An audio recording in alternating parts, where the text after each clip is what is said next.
साधक के इंतजार की मूर्ति हो। और फिर वो गायब हो गई, जैसे कभी थी ही नहीं।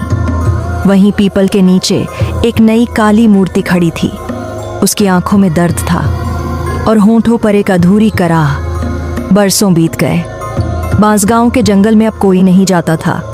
लोग कहते, पीपल के नीचे जो काली मूर्ति है वो रात में रोती है और किसी को अपने पास बुलाती है। कोलकाता की एक लड़की अन्वी मनोविज्ञान की रिसर्चर थी। उसे जनरेशन ट्रॉमा और काम व विकृति पर शोध करना था। जब उसने राघव के पुराने केस को पढ़ा, उसकी गुमशुदगी, उसका ओसीडी और अंतिम लोकेशन, उसके रोंगटे खड़े हो गए। जैसे ये फाइल मुझे खुद खींच रही है।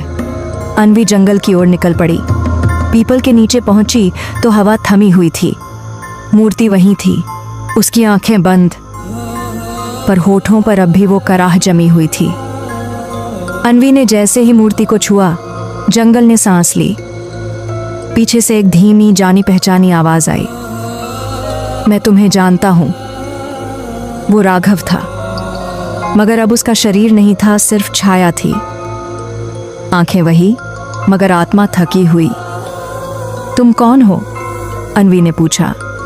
मैं वही हूं जो कभी अपनी कामनाओं से भागा था, फिर उसी में कैद हो गया।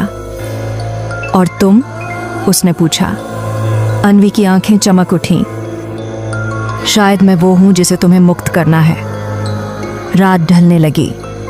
कमवाली अब पीपल के पीछे से प्रकट हुई, बिल्कुल वैसी ही जैसी सदियों पहले थी।